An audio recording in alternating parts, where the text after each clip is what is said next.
Sempre que o bolsonarismo vai às ruas, o que se vê é um perigo hilário. Hilário, mas perigo mesmo assim. Que o diga o nosso querido porquinho dançarino. Quase foi furado por um garfo, coitado. Você prega o respeito, porque aqui... É o quê? Que isso? A polícia tá ali, ó. Você tá vendo, não? Palhaçada? Palhaçada que você tá fazendo aqui. Falta de respeito. Sai daqui, cara! Sai daqui! No 7 de setembro, o número de ocorrências, ao mesmo tempo hilárias e hediondas, dispara. E é por isso que é bom prestar atenção. Esse é o dia marcado para que o Brasil traga à tona todos aqueles conteúdos normalmente recalcados na sua hoje perturbada mente coletiva. Todo o STF já foi substituído por sósias. Todo mundo. Então, louca, Lucinha, aí você vai no Google, pega as imagens do Fernando, do Moraes antigamente, pega as imagens atuais, mas você pega com o olho treinado. Nariz, testa, sobrancelhas, orelhas, porque eles deixam algumas coisas para quem estiver interessado, quem tiver coragem de ir atrás da informação. Muita gente diz que o Brasil precisa se unir, mas um discurso desses deixa uma grande dúvida. Como é que a gente vai unir um país em que as pessoas vivem em realidades diferentes? Se a gente não consegue entrar em consenso sobre o que é real e o que não é, como é que a gente vai concordar sobre os rumos que esse país deve seguir? Porque tudo que eu falo é muito louco. Isso é louco para você. Com todo respeito, minha senhora, não é apenas louco. Também enlouquece, me enlouquece. É porque nós, que não acreditamos na Guerra dos Clones, somos levados a odiar aqueles que acreditam. E o que é o ódio, se não algum tipo de loucura? Será que existe algum jeito de trazer essa gente de volta ao mundo real? É nisso que todos deveríamos estar pensando, não exatamente por empatia, mas porque essas ilusões também nos afetam. Um país completamente desnorteado, abobalhado pelo dano psíquico que tomou, é um alvo fácil. Uma condição perigosa demais, num mundo que anda cada vez mais hostil.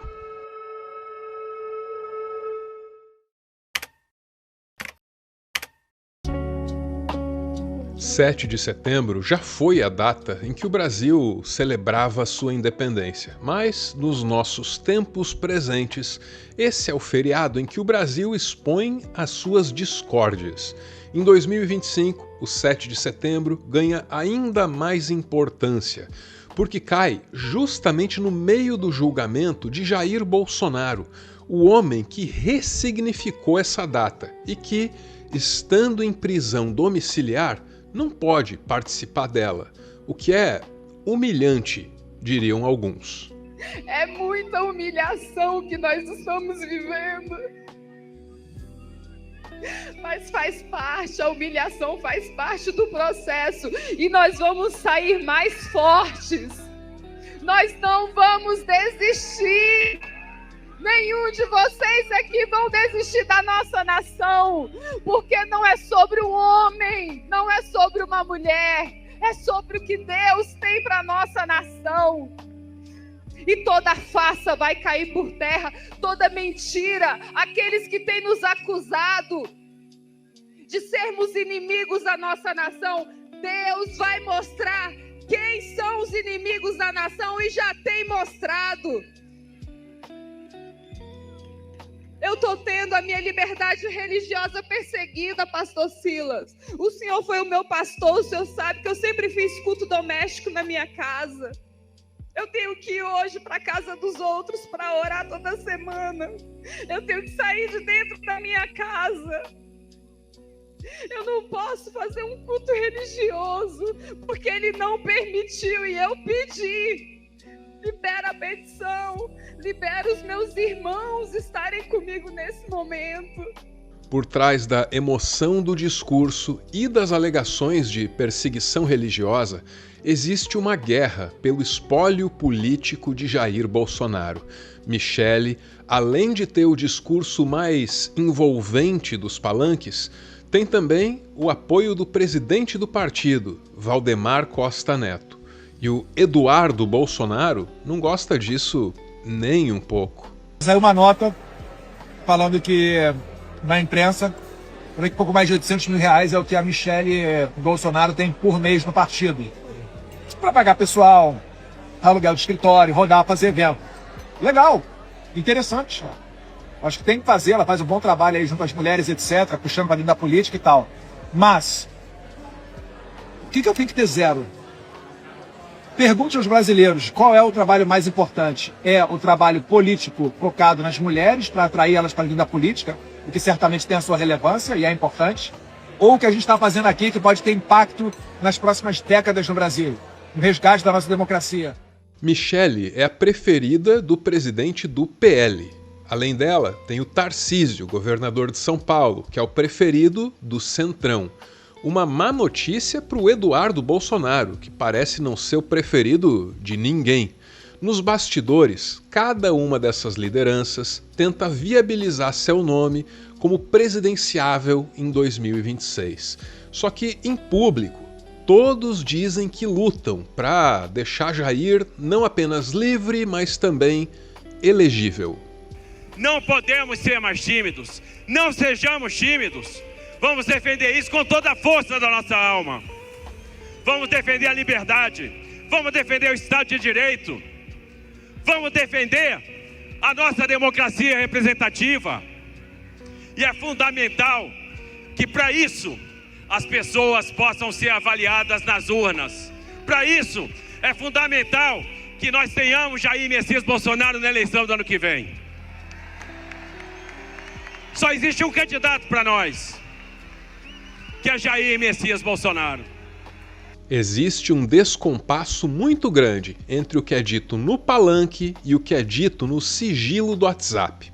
Os vazamentos recentes mostram que a disputa pelo espólio de Jair, mais do que intensa, é baixa. Tem filho mandando o pai tomar no c... Tem pastor chamando as lideranças que já ungiu de babacas. Coisa feia mesmo.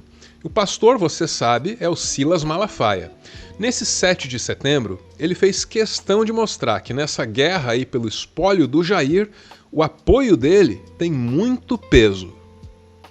Quem tem que falar por Bolsonaro quando ele não pode falar é Michele Bolsonaro, Flávio Bolsonaro e Carlos Bolsonaro! Notou aí que ele não citou o Eduardo Bolsonaro, né? Mas espera que tem mais. Eu sou um cara que elogia e critico. Tá aqui o Tarcísio. É meu amigo. Já fiz críticas públicas, no privado. Já fiz. Ele sabe. Mas agora, esse cara tá sendo um leão em favor da anistia. Eu critico e elogio.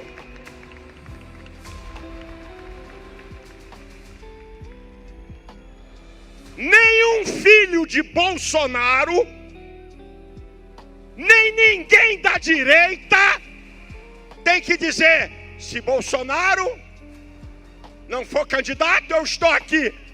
Isso é imaturidade política.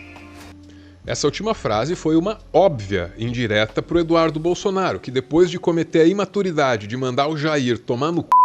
foi chamado de imaturo pelo próprio Jair. A indireta é, de novo, óbvia. Mas essa fala do pastor tem um outro significado que é um pouquinho mais sutil, um pouquinho mais difícil de captar. Essa fala do Malafaia mostra que a guerra pelo espólio do Jair está saindo muito rápido e muito perigosamente do WhatsApp para se tornar pública, ostensiva. O que a gente também vai assistir nos próximos momentos é uma briga intestina dentro dessa direita, dentro desse movimento, entre o centrão, entre a direita mais tradicional que quer Tarcísio de Freitas, e entre o bolsonarismo, sobretudo Eduardo Bolsonaro, Jair Bolsonaro, que não querem largar aí a liderança dentro desse campo da direita. Então tem tudo isso para a gente analisar nos próximos capítulos, sem dúvida nenhuma. Com tudo colocado, fica claro que as manifestações foram especialmente úteis para adiantar isso que o cientista político chama de a guerra intestina do bolsonarismo. Um nome ironicamente apropriado. Desculpa aqui que eu tô muito mal, desculpa, tá? Sim, basta pensar na saúde gástrica do homem responsável por tudo isso. Eu vomito 10 vezes por dia, talvez. O 7 de setembro também é a oportunidade de tirar o pulso do bolsonarismo, de verificar quanta vida esse movimento político ainda tem. Em 2025, as estimativas mais confiáveis falam em alguma coisa entre 42 e 48 mil pessoas na Avenida Paulista. É muita gente, sem dúvida, mas não é nem metade da multidão que passou por lá em 2021. Em 2021, eram 125 mil pessoas. Muito abaixo dos 2 milhões que as lideranças esperavam, ou disseram que esperavam, sei lá. Mas era impressionante mesmo assim. E aí, por que a comparação com 2021, né? Bom, 2021 foi o ano disso aqui. Que qualquer decisão do senhor Alexandre de Moraes, esse presidente não mais cumprirá. E em 2025, Jair Bolsonaro está num outro momento. O choro, a tornozeleira, a prisão domiciliar, todas essas são provas de que ele não tem nenhuma outra opção além de cumprir as decisões que um dia ele disse que jamais cumpriria. Muita coisa mudou. Não foi só isso, não.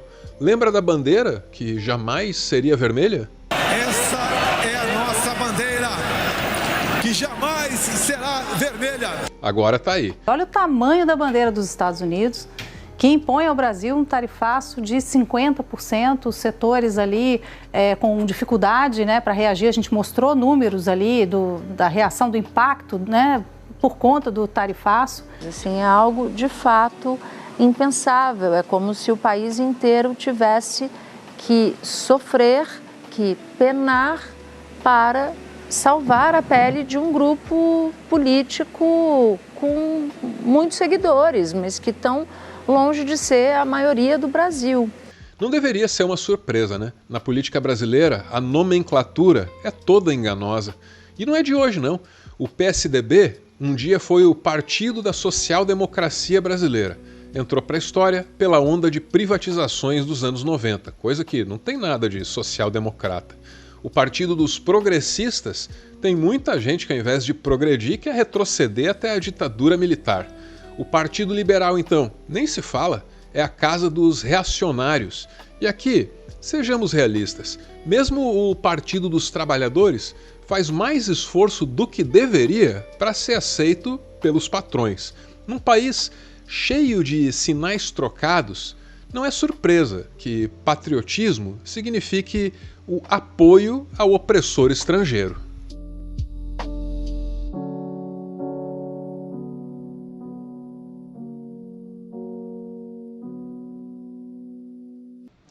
Ponto final em mais um textão, e eu encerro expressando o meu mais sincero desejo de que a gente possa conhecer com cada vez mais detalhes essa operação comunicacional e psicológica que resultou na desestabilização do Brasil.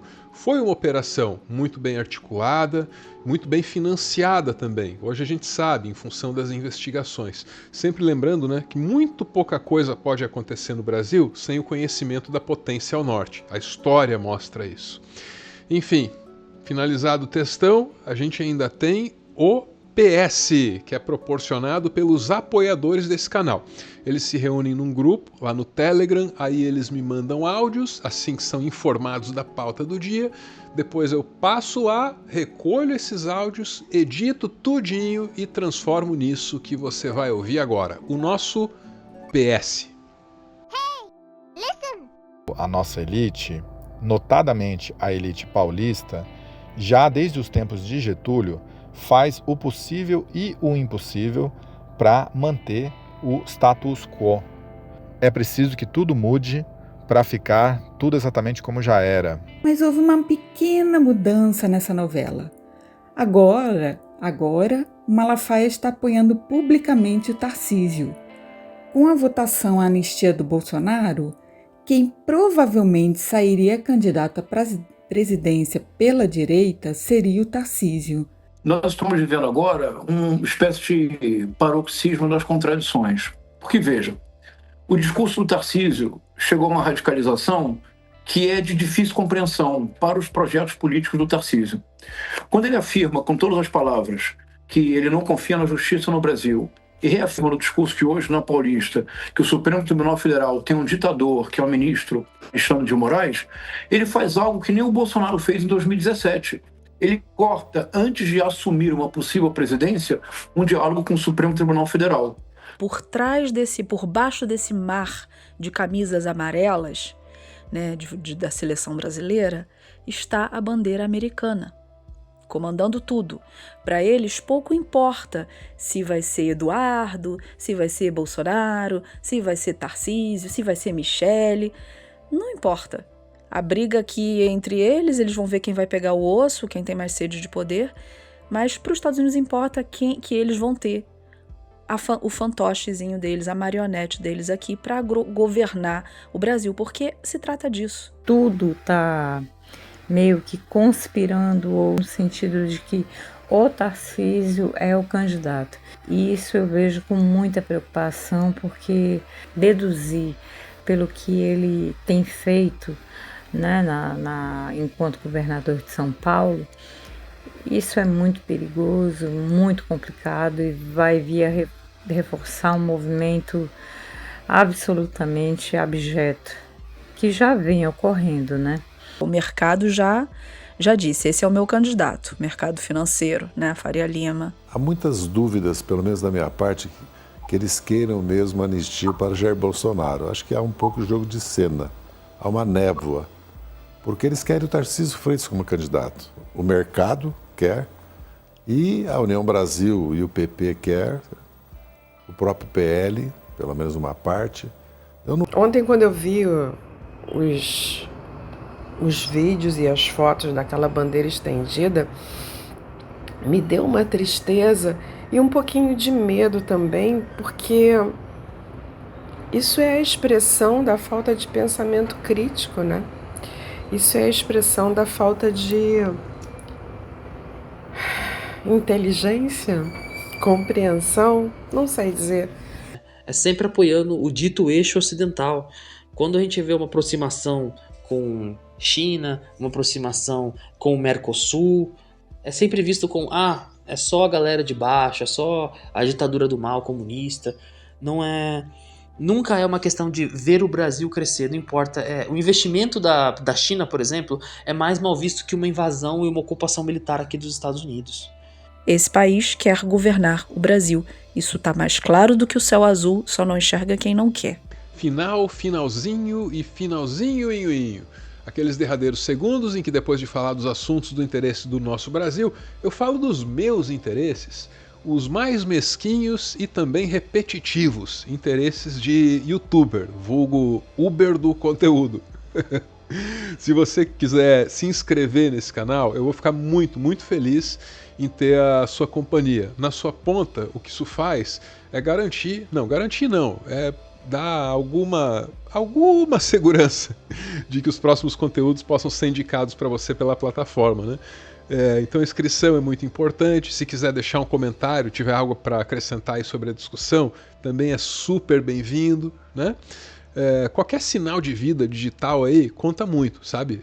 Porque você interage com esse conteúdo, que esse conteúdo passa a existir um pouquinho mais. Então é uma força mesmo que você dá. Valeu!